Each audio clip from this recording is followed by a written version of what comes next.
What's this? Pedro recording a Lord of the Rings game? Surely hell must be freezing over.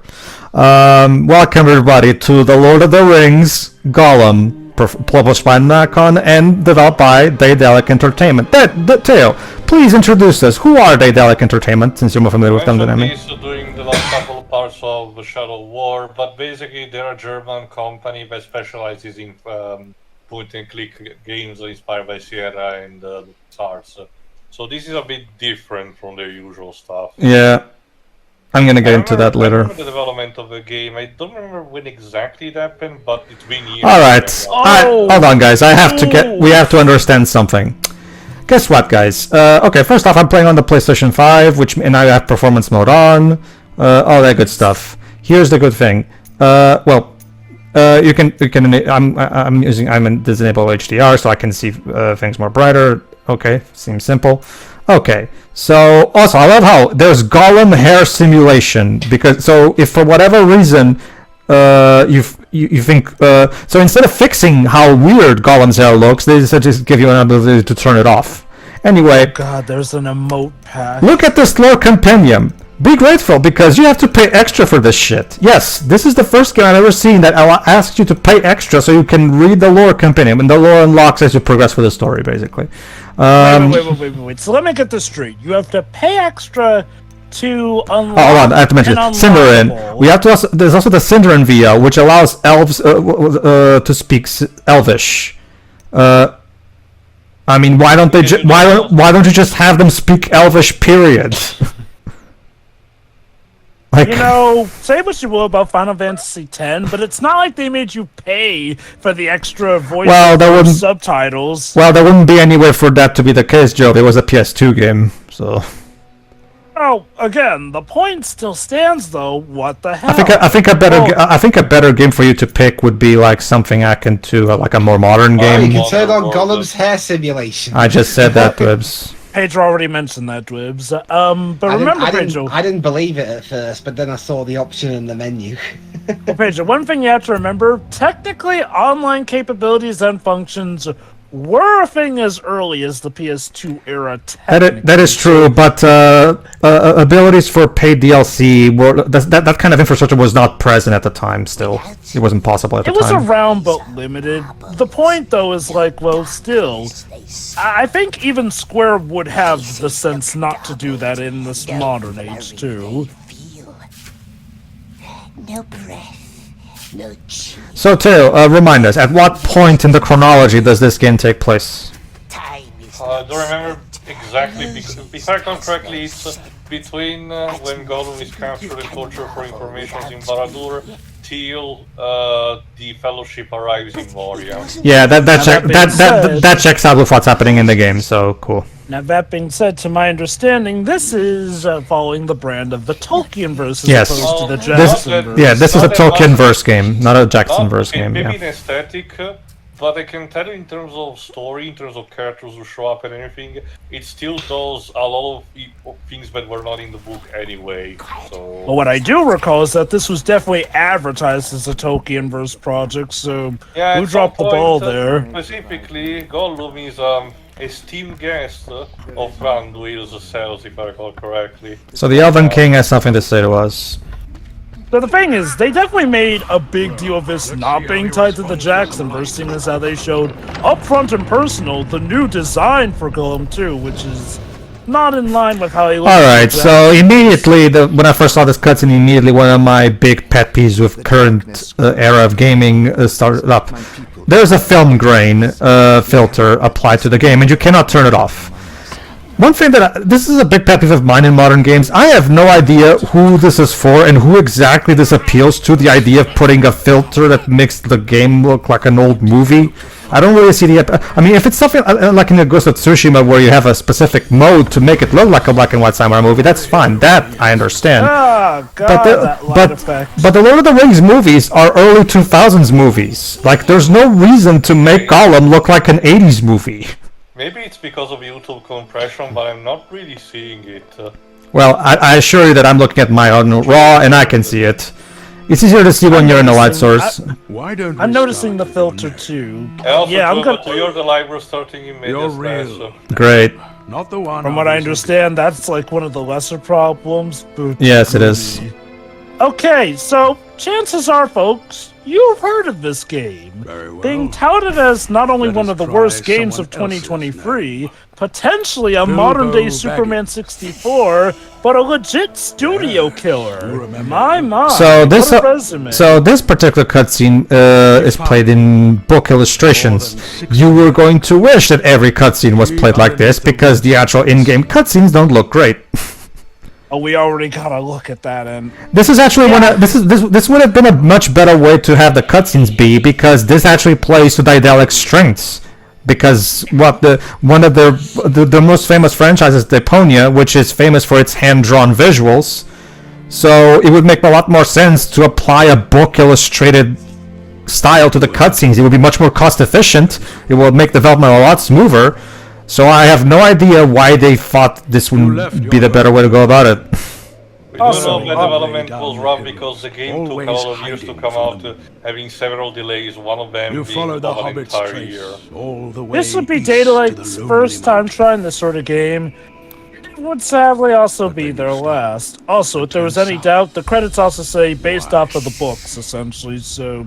Or even Again. the movies have to leave them like that. Something must have drawn you. Well, there. I mean, with the movie-based games, though, they did voice still pay calling you to the homage to land of Jackson stuff. Like, so far, But Jackson they hasn't still have gotten to any put that in the credit. credits. Name in your dream. Again, though, the point is like, well, this was definitely advertised as Tolkienverse, not Jacksonverse. If this happens to have Jacksonverse stuff there, then that is weird. Granted, No. is it anything that is like specific to the Jacksonverse that's in there, and not also? Not really. part Now, of what the- Tail means is that there's original stuff that this game brings to the table of its own, instead of just following the book. By either. Instead of well, okay, Tail. Now, In that case, tell me.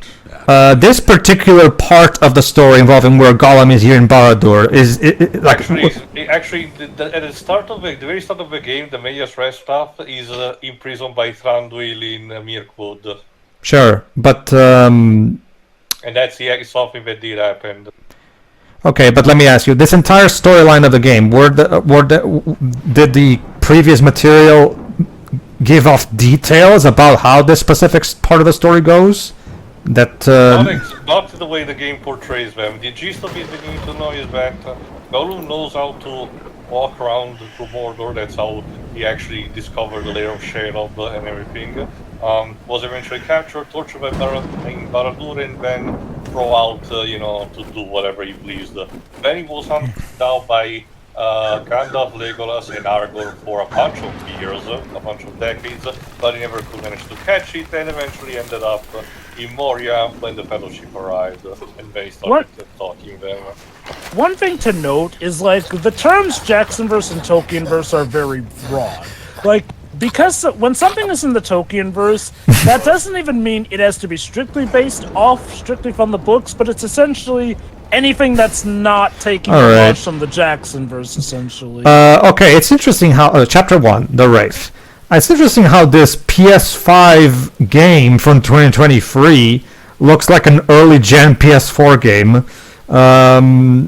That's generous. I would have said it looked more like a PS3 late era game. But I guess to be fair, it does move smoother than that. So what you're saying is actually a blind playthrough, as you're going to see later. That was a mistake on my part. So I'm trying to check the settings to see if there was any way to turn off the film grain, and there is not. So you're gonna. Have you checked if the PC version has it or not? I don't have the PC version, so. Well, you could get it like 3 other ways, Pedro. Oh, I do. I could, but I don't think my PC can run it particularly great because this game is not particularly well optimized too. So. True, but it should have been the option just to check, like you said. Sure, but I'm playing on a PlayStation 5, and a lot of PlayStation 5 games have the ability to turn this off, because Spider-Man 2 and stuff like that. So a lot of games, even on consoles, usually give you a chance to turn off the film grain. What I'm saying is that I wouldn't be surprised if a game like this has it tied to stuff like VSync or anti-aliasing, stuff that you see on PC options, but they get cut away from console releases. So, to get into the swing of things, Lord of the Rings Gollum is supposedly a third-person action-adventure game Was I supposed to get down here? Let's try it. There you go. Nope. Off to a great start. Wait, you No, died. seriously, Wait a minute. I'm making a genuine question. Was I supposed to be allowed to get in that little rock there? Probably not. Was there any way to get back up, or is the jump just that gimped that you? I don't know. wouldn't be able to? I don't know. I didn't bother trying. Okay, so you also can run, and when you run, you have a far jump, like so. This is okay. Let me explain. The controls in this game are not the best. I can tell that this is Daedelic's first rodeo at making a AAA game because, yeah, like the way Gollum moves, it's hard to explain without you actually playing it. Like the controls feel a bit clunky, specifically in the way you turn. Is this one of those ones where they expect you to do it like right off the very sharp edge of the platform to get it to work? Not necessarily. The problem, Jova, is that this is yet another one of those games where you can only grab the specific platforms that the game expects you to grab. So that's why you didn't get the edge grab, even though Yeah. you were basically wiping up next to it. Oh, so... Okay, question. Is it like Mighty Number 9 where it's just about of it not working? Or is this just like where, they specifically only program certain bouts to allow you to edge grab? the parts that you can edge grab are painted in a yellowish, whitish thing. You know, kind of like how a lot of games nowadays, the God of War games also do this. I just don't get why games... Well, okay, granted, I get it. Sometimes it might possibly break the game if you could grab any ledge, but I feel like a good enough dev programmer should be able to make it so that they don't put in game-breaking edges to grab. The thing is that a game like Uncharted is usually designed in a way that hides that illusion. You know, that allows you to keep that illusion without necessarily allowing you to climb everything. A game like this, on the other hand, has a lot of ledges that go nowhere, though. So, but anyway, another thing that you might notice in the bottom left corner is, of course, Gollum's life bar. That life bar might as well not be there because very few times does it come into play. Because very rare, the only real times where you actually lose life without dying is when you fall from a high distance. Really, most of the enemies in this game will kill you in basically one hit, so the life bar kind of becomes pointless. And yes, just like in a Team Eco game too, you press triangle to go up. Oh boy, looks like I've missed a bunch of magical stuff. I think you can remap the controls anyway. On the console version, you can't. I don't think you can, at least. Not that I mind. I don't mind the controls, the default control scheme, so I'll just stick with it. It's a long jump. So... And yeah, most of the time, it's just Gollum and Smeagol talking to each other. Wait. So you can climb up these walls just fine? It's vines. It's indicated by the vines. When there's vines. Painted yellow, Jova. when there's vines, you can climb it. That's a good point about just how stupid the programming is to you. Alright, I'm saying they were noticeable. Go on, please. Anyway, you died.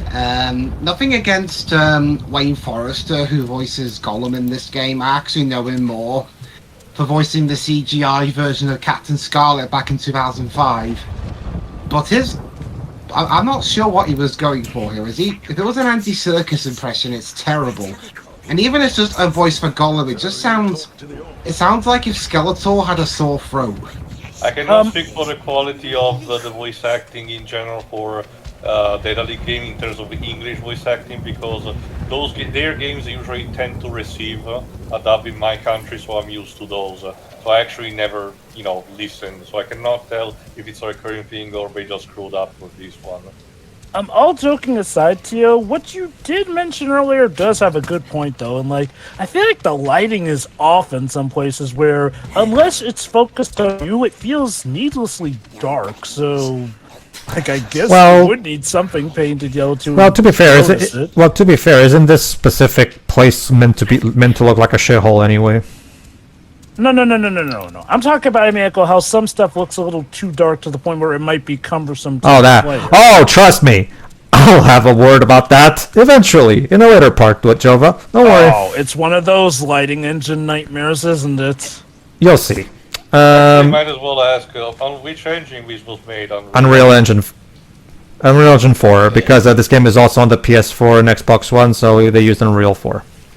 So, what's the... Oh, Cutscene. a cutscene.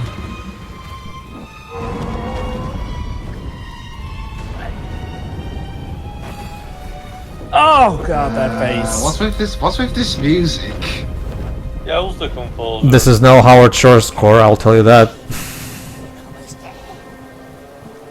Like, I get it, you know, the Jacksonverse visual is so iconic that it might be daunting to do a visual aside from it, but man, like, so far, even the design of a... John Broom. I don't know who that Even the is. design of a Drake looks off. I'm assuming that is supposed to be a Drake. It's one of those creatures that the Nazgul ride, not necessarily a dragon or a wyvern or a drake, but still, as the book describes, a mutation of sorts. I mean, for what it's worth, I don't think Warren Forrester is bad necessarily in this role. I mean, yeah, he's no Andy Serkis, but I don't think. I don't, Reference, she's a British voice actor. Please mention Captain Scarlet. I think you probably know him better as Ricky on the first Xenoblade. yeah. Oh, that's him. I mean, he's good everywhere else I've heard him in. I mean, and like I said, I don't mind his acting here. Honestly, I mean, again, no Andy Serkis, no, but I think it's. Oh, if there's like any group of people I have little to no reason to blame so far, it's the voice actors. They seem to be giving it their all. Although I will agree that Liam O'Brien was a much better. Well, okay, assuming they're going for a sound-alike thing. So this is a confusing thing. Well, if it's going for, something more akin to the book, I get the idea it's only partially, suggestively trying to, sure, Andy Serkis basically cemented out probably the role should be, but I get the idea they want to deliberately try not to invoke it too much. Yeah, that's one thing I was going to wonder. I do wonder if maybe this game suffers a bit from an identity issue in that, like, it wants to divert itself from the Jacksonverse, but in turn, it might not be doing the best in that regard. To give also context, by the time this game was started development and everything, the Tolkien estate was in a bit of a weird space in terms of granting rights to people for doing what they want, because Warner was also in a bit of a turmoil on that. These days it's a bit more cut and dry thanks to the, the Embracer group, but back then the Tolkien estate had essentially a mercenary kind of deal of if you offer money, we'll give you that, give you the right. It's entirely possible they were the one who asked for the game to resemble more the book than the movies. Also, Yeah, he said like- it. He said it. He said the line. There we go now. He cannot sleep now, but I shall dim the light for you. What's up with the filter on the wizard? Like, I get that he's supposed to sound distant and out, but it feels more like he's in a You're bad recording in another recording place. room. Whoa, Yes. what happened there? Like, why did the light? World of Lightning, I guess, because that's what's happening outside. Was it? Question mark? I guess. The lights on the set were flickering on. Also, there's raw. Is the game crapping on Gollum right now? Like, what the Okay, hell yeah, was yeah. that? look at this. What the hell is that? Yeah. I actually wanted to ask. I noticed that throughout the game there have been weird particles that come off. Like earlier, there were leaf branches falling about from places that didn't make sense, and now we got rocks. Like, what's going on here? No, that's the thing, Taylor. Did you notice it happened again? It seems like it happens to every time you transition from one cutscene back to the gameplay. It's so weird. Is it like in Is it raining herring or something? I have no fucking clue. So, yeah, like I've mentioned, this game has garnered a bit of a reputation in the gaming community. Yeah. Now, maybe it's not that bad. I mean, I haven't played it. I can't judge properly, but... Okay, let me explain this here. There's no like when you're one of these areas. If there's no foothold, the game even just said, if there's no foothold, the stamina meter will start draining, which means you have to continue quickly. Because if the stamina meter regardless, you fall. If there's a foothold, however, you're fine. You can climb infinitely. So keep that in mind. Also, another thing that I really don't care about the way this game is how it starts, because the game will not give you all the features up front. Like, for example, usually this game will have a yellow dot telling you where to go. It's your destination marker, but it doesn't show up until later in the game. So right now, it can be genuinely difficult, possible to lose your bearing because you have to understand that the environmental design in this game is not the best because the textures look muddy. There's not that much detail. As a result, it can be hard to distinguish a wall from the other, or lose your bearings from where you were before. With marker, Pedro, do you mean like an There you go. It just showed up right now. Yeah, because I noticed there was one also before. I think it wasn't available before this cutscene though. No, I noticed that in a previous section. Maybe not at the very start of the game, but I noticed that in one of the earlier rules. Well, regardless, the point is it should be there from the beginning. That's my basic point. I think the bigger point is that it's not really that noticeable. Yeah, I was about to say. It's a bit too small. So if you're someone who has eyesight issues, sucks to be you, I guess. Dare I ask if maybe they put in some accessibility options to make it more bigger? The size of the subtitles, if you haven't noticed them in the options. Yeah, they're subtitle size, but that's it. But since Shira is not here, I didn't bother with the subtitle settings. They look big enough for me, so. I was mainly asking about the quest marker, but yeah, that too. But parkour, how nice. That's the thing. It's scripted parkour. You can only parkour in walls that have those gravings in it. Again, might as well be painted yellow. But again, my suspension of disbelief makes sense for the capabilities that Gollum has. The idea of limited being more nimble, and being light enough to do this kind of shit. I will give them credit. It is kind of creative that, they use... I'm guessing those are supposed to be wall paintings to sort of cheekily steer you to go, do this direction. Like, the game usually will have that, yeah. Yeah, no, it becomes actually more of an issue in some other areas later. And what the hell happened there? Right now, the game is...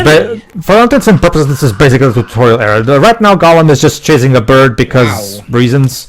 Because he wants to eat, apparently. Well, not just that. If you notice the objective naming, it's called it a spy, but... If you remember from the movies, characters like Saruman do love to employ, birds of some kind. Alright, so aside from the platforming, the game will also include stealth, which makes sense considering Gollum is not exactly known for his fighting. Obviously, there will be times where you have to hide from orcs. Well, Pedro, this is a very weird, long-delayed PS3 game you've got here. Yeah, Joe already made that joke. In the tradition, the orcs are extremely British. I wasn't here. No, you have to say it in a Gollum or Smeagol voice. We wasn't here, precious, or something like that. This game doesn't deserve it. So, I'm guessing the orc is... Oh. Go ahead, Jova. Go ahead. What is it? So, it's weird. Was the orc speaking in a... foreign language there? No, it was still... Oh wait, never mind. No, English. Well, yes, true, but it was British, the foreigners of languages. It's weird because it sounded garbled to me for a bit to the point where I wondered if it was a foreign one, but no, getting a better listen, he was speaking in the old the subtitles British. were for. Yeah, sometimes... Yeah. Like, I mean, I knew there were subtitles, but remember, there's an option to have it, although, if I recall correctly... remember... Specifically just for the elves. Yeah, it just says Cinder and VO, as in elves speak Elvish, but I have yet, as of the time of this recording, I have yet to find any elves in this game, so I'm not entirely certain what exactly this option does. It's for the second half. Not to mention, I don't even know if you actually turned it on or not. I turned it on, yes. Till I paid for it, I might as well. So. I didn't actually notice clearly if you had an option or not. But in case you don't know, Sindarin is actually the official name of the Elven language. Yeah, I get that. It's just that it's not immediately apparent what this thing does. So. Wow, and they give up immediately. Yep. Those are some, maybe Sauron doesn't pay them enough. And that's That's how Eh. far you ever went into Mordor. We never left the clouds. Why is it asking us? There's going to be companions that Gollum has later on, but there's going to be quite a lot of sections where it's just Smeagol and Gollum talking to each other. Okay, I will In this say, case, I know. he's talking to the mysterious, wizard who's totally not someone we know, from the beginning. Yeah. All right, here we go.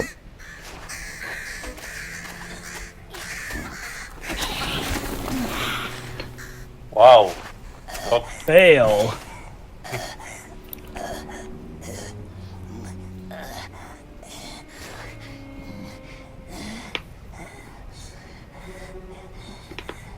Climbed up too high, didn't we, precious? Not safe here. Hey, it's Celebrimbor in the distance. Say hi. Not him. Hi.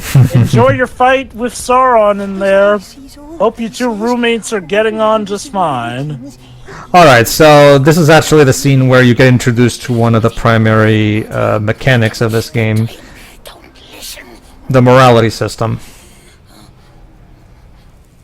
Oh, a morality system for Well, you will Gollum. know it, Jova, because it spawned a particular meme. Well, think about it, Jova. This is a Gollum game, so obviously Smeagol is the angel and Gollum is the devil. I So, get that, but like, we kind of know how Gollum's gonna end up, so it feels weird to have a morality system. It is also but- something more akin to what the movies did. Like I said, the reimagining Gollum's, state of mind as the ID was something more what the movies did, separating more firmly the personas of Gollum and Smeagol. Like, okay, the idea with Gollum is supposed to be that he is too far gone, essentially, because of him being an ultimate example of what the ring does. So, oh, giving what him the a hell? I'm morality sorry, system- Jova, I have to mention, like, again, transitioning from the cutscene to the game, and suddenly there's that weird flashing. Like, what the hell is wrong with this game? Like, Again, it's the lighting. I It need is to watch it incredibly off. but with slower framing.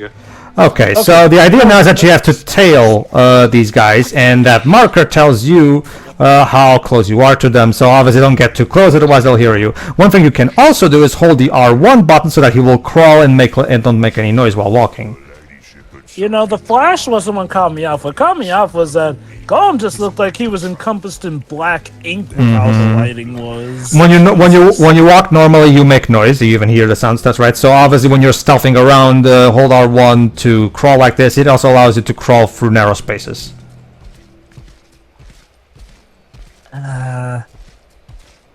Go ahead. Yeah. What's it talking about I think it prior? was Assassin's Creed, the one that premiered the whole if you stand in tall grass, people won't notice you. Not sure. May have been that. I feel like though that was a mechanic even in like the PS2 era with stealth. Are you going to answer the question? So the Wizard King just asked him, wait, so you weren't caught by the orcs, so how come you have those marks on your hands? And Gollum apparently doesn't bother answering that question. I got said after Smeagol got them after he fell to his death. Oh right. Okay, now I remember what I was. Yeah, about this game not deserving my Gollum voice. I lied. Yes, Jova. Well, you're the Brit here, Dweb, so we would have to have you play Gollum and Smeagol. Go on, Jova. Of course. Wait, Liam O'Brien's American and he did Gollum in Shadow. Well, but Liam O'Brien can do really good British accents, though.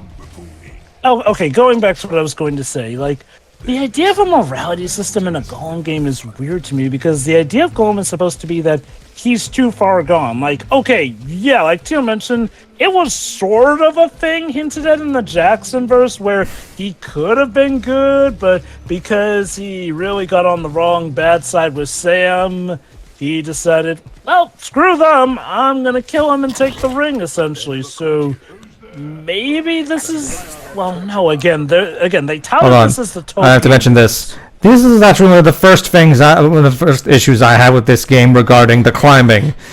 Unlike with something like an Uncharted game, or even other games outside that have a dynamic camera, this game does not have a dynamic camera, like, at all. Meaning, And this is something that I had to learn over the course of the playthrough, because remember, this is a blind run. I have, every time I have to jump, like, even like once at all. For every jump, I have to basically spin the camera around to find out where the next platform / climbing spot is, because unlike something like Uncharted, the camera will not automatically point you to it, so you know where it is. No, you have to do you basically have to do the game's work for it and just point the camera around and find where exactly the game, because a lot of times because a lot of times there's genuine spots where it seems like I could jump to somewhere, but then I can't, because that's not the specific spot the game wants me to jump to. And if you're saying, like, oh, just rely on the quest marker points to the person you're trailing. Not the best way Not to just go that, Joe. about chasing. Not just that, Joe. But even if it wasn't that, the question marker only points to your general destination. It doesn't point, like, to the specific bits you have to jump. It just points to whatever your goal is. So But to be fair, I guess some would argue it's good that it doesn't just give away the answers and all. I think the issue is just that the answers aren't intuitive to find. no, they're not. Again, it's like this. Again, like, for example, here, not to bring up Uncharted too much. Let me make a platformer like Super Mario Galaxy, right? In Super Mario Galaxy, you can, there's something else that we have to bring up. There you go. You can actually stealth kill orcs that don't have helmets. Wait, what's stopping him from No, remember, this is a blind run. Okay, see, here's what happened there.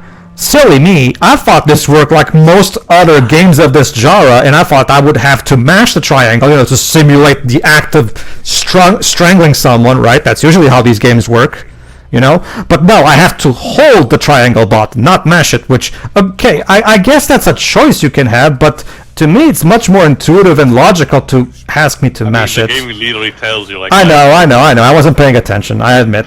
It's just that it's one of those things, too, where to me it just feels more natural to mash it, in this case, To be fair, holding it to represent the idea of strangling someone, I guess, makes more sense than mashing. Mashing would be more like if you're beating the shit out of someone. I guess, it's If I just recall that... correctly, Go on. don't you hold the button in the Arkham series when you're stealth taking down some guys with, like, the gas? I think or it's just the one charcoal? press.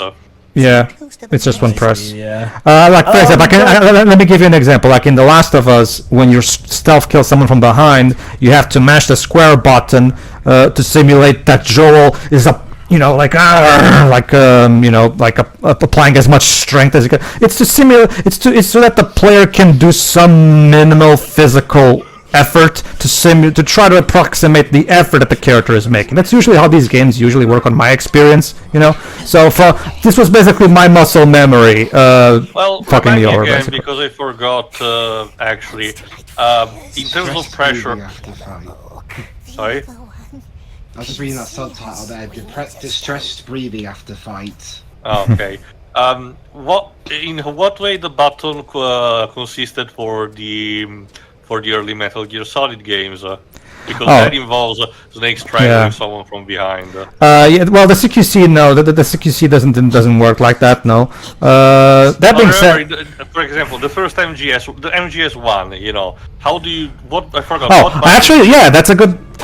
Yes, in MGS1, in order to strangle someone to death, you have to mash the button. So there you go. Actually, that's a good point. Because the animation was represented like that. Even the guys say, Yeah. So it's one of those things where, like, I was like, I allowed my muscle memory to fuck me over, basically. Point is, Gollum, if he didn't pay too much attention, Gollum is deliberately... But look at, behold, the giant spider. Putting a bunch of people into Shadow's grabs. Hey, Shalom, are you doing well after you got jilted by your love for Sauron? I guess so. Again, I know that this is the Tolkien verse and not the Jackson verse, but... It just writes itself down. Pretty much. That's the thing about the Jackson verse. It's so iconic that it does tend to be people's default visual aesthetic. In the meantime, I apologize for getting ahead of myself. No, that other cutscene was not the one with the Morales system. It's actually this one. The flower and life stream? It's amazing how I only recorded this days ago and I've already forgotten that this is... Ugh. Okay, I will say this. I know it's just a trailer. I don't have the best first impressions of, like, anything so far. It's because the gameplay at best is bland. Okay, so here it is. The beetle saw us. Gollum says to smash it, and Smeagol says, "What if it's friendly?" Don't let it tell on us. Okay, so we either kill the beetle and hide, or we keep watching. So Smeagol, Gollum, Smeagol, Gollum. So basically, it's this moment of Angel and the Devil. And also to ponder about the situation, like... Which means, in whatever you pick, you have to convince the other one.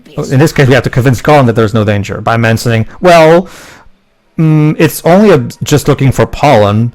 Usually the answers that you need to convince Gollum are very easy to figure out. Just pick whatever will be the... Just pick whatever will be the most logical argument you can give him. I actually don't mind this kind of idea. You know, if you want to have, there you go. The X1, the argument Jova. That's what became a meme for. And it's one of those things where, okay, from my experience so far, Gollum is better. I'm going for a Smeagol run, by the way. From my experience so far, Gollum is usually more convinced if by appeals to reason rather than appeals to emotion. Yeah. Whereas I'm guessing it's probably the other way around. If you try to go for a Gollum run, you have to appeal to his emotions. Despite everything, Smeagol is, believe it or not, is more the id of the two. Because he's more, impulsive and letting, like you said, the emotion run the best of him, while Gollum is psychopathic in his own way, but he's very calculative in his thinking. Hi. There you go. There's one of the Nazguls. Hey, Italian. How do you know it's him, Drova? Oh, well, because he's the one near Doom Mountain, of course, and as we recall, he will be the one who is taken down by a stray meteor from the volcano. Of course. It's all connected. And because, and by the way, no idea that is the man. He and by the way, even though Gollum didn't really get hurt in this cutscene, now the game scripts me into being low on health, regardless of how I was before. I understand that this is for the purpose of teaching you how you recover your health. I get that, but couldn't you come up with a better justification in the cutscene for why why blistered from the slide? You have been injured. You have been injured, have I? Where? How? It's supposed to be blistering from the slide, but it didn't seem like it. No, okay. Even how does blisters justify me being literally at 1 health point based on what see the bar there? Like, seriously, I don't know. Even if we're going off of that logic, keep in mind he has jumped over a gap, landed and skidded on his back before in the story. But that hasn't injured him. But this, a scene where he didn't even get a scratch on him from that beast, is where he gets injured. Oh boy, we might be in trouble with this. Don't get me wrong. I'm not saying this is some kind of, oh my god, like this one thing was not great. Game ruined forever. It's just that, again, this is the kind of this is a narrative-driven game. This is a narrative-driven game. So. Try to make it so that the cutscenes reflect what the game is doing. Like, it's not that difficult. Okay, you need Gollum to be injured. Okay, have it so that dragon thing hits him or something. Like, really bad, or maybe he hit, or maybe Gollum hits his back on a rock or something. Like, there are multiple different ways you could have done this. Like. It really does boggle the mind as to why we don't actually see him get hurt or injured in the cutscene. I understand. Again, getting hurt or injured. I understand it's for the purpose of tutorializing you how you recover your health. I get that, but there are better ways of doing this. See you for the next part, everybody. Yeah. Yeah. See ya.